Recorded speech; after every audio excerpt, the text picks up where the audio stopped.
కార్యదర్శి అక్రమ దందా, డబ్బులు తీసుకొని అక్రమ నిర్మాణాలకు అనుమతులు, లక్షల జేబులు నింపుకుంటున్న పంచాయతీ కార్యదర్శి. సంగారెడ్డి జిల్లా హత్నూర మండలం నాగారం గ్రామ కార్యదర్శి తీరిది. నాగారం గ్రామానికి చెందిన సిద్దుల బాలేష్ ఏళ్లుగా కబ్జాలో ఉంటున్న గ్రామ కంఠం భూమిని అదే గ్రామానికి చెందిన గొల్ల లచ్చయ్య కబ్జా చేసి ఇల్లు నిర్మాణం చేపట్టాడు. బాధితులు సిద్దుల బాలేష్ కలెక్టర్ తహసీల్దార్ కు న్యాయం కావాలని ఫిర్యాదు చేయడంతో అట్టి స్థలంలో ఎవరు నిర్మాణాలు చేపట్టకూడదని ఉన్నతాధికారులు గతంలో ఆదేశాలు జారీ చేశారు. అసెంబ్లీ ఎన్నికల సమయంలో గ్రామ కార్యదర్శి అండదండలతో అక్రమ నిర్మాణం చేపట్టిన గొల్ల లచ్చయ్యపై చర్యలు తీసుకొని న్యాయం చేయాలని బాధితుడు కోరుతున్నాడు. కార్యదర్శి ఫోన్ చేస్తే అందుబాటులోకి రాలేడు.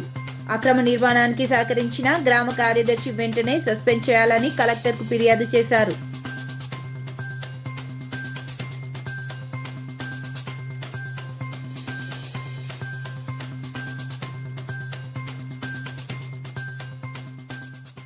నా పేరు సిద్దుల బాలేష్, మాది నాగారం. మేము సంతాన జాతిలో వారికి సంబంధించిన వాళ్ళం. బతుకుదేవు కోసం నర్సాపూర్ వచ్చి స్థిరంగా పడినాము. మా ఊరిలో నాగారంలో ఇది పెంట పొలం, పెంట జాగా అనేది ఉండే. దానికి మేము చాలా సార్లు పోయి చూసినాం, మాకే ఉండే.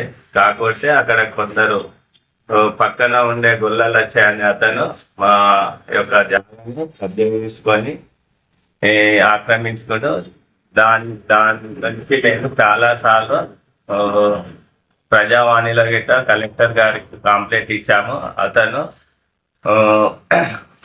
అత్నూరం ఎంఆర్ఓ మేడం గారు రెఫర్ చేశారు. దాన్ని తీసుకెళ్ళి చాలా సార్లు చూసినా కానీ ఎవరు కానీ పట్టించుకోవడం లేదు. మళ్ళీ మేము మా యొక్క జాగా ఉన్నందున దాన్ని మేము గ్రామ పంచాయతీ సిబ్బందికి చెప్పేసి చెప్పినా కానీ ఎవరు పట్టించుకోలేరు. అందులో భాగంగా పంచాయత్ సెక్రటరీకి మాకు గిట్ట దాంట్లో పర్మిషన్ ఇవ్వండి, మేము ఇల్లు కట్టుకుంటాం అన్నగా ఇవ్వలేరు. వేరే వాళ్ళకు పర్మిషన్లు ఎవరికి ఇవ్వమని చెప్పి అతన్ని చూసుకొని వేరే అతనికి పర్మిషన్ ఇచ్చేసి మామూలుగా ఇల్లు పిల్లర్స్ వరకు చేయడం జరిగింది. మేము ఒక 2-3 నెలల నుంచి మేము పైరవ్ చేసినా కానీ ఎవరు పట్టించుకోవడం లేదు. ఎంఆర్ఓ మేడం గారు సరే సానుకూలంగా స్పందించి ఆర్ఐ తోటి ఎంక్వైరీ చేపించి చెప్తాను, అతనికి చేయడం లేదు. దీనిలో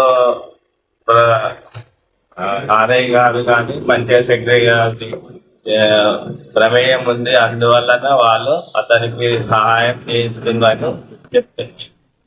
నా జాగా మాకు న్యాయం చేసి చేయగలరని మేము ఎంఆర్ఓ కానీ ఆర్ఐ కానీ పంచాయత్ సెక్రటరీ కానీ కోరుకుంటున్నాం.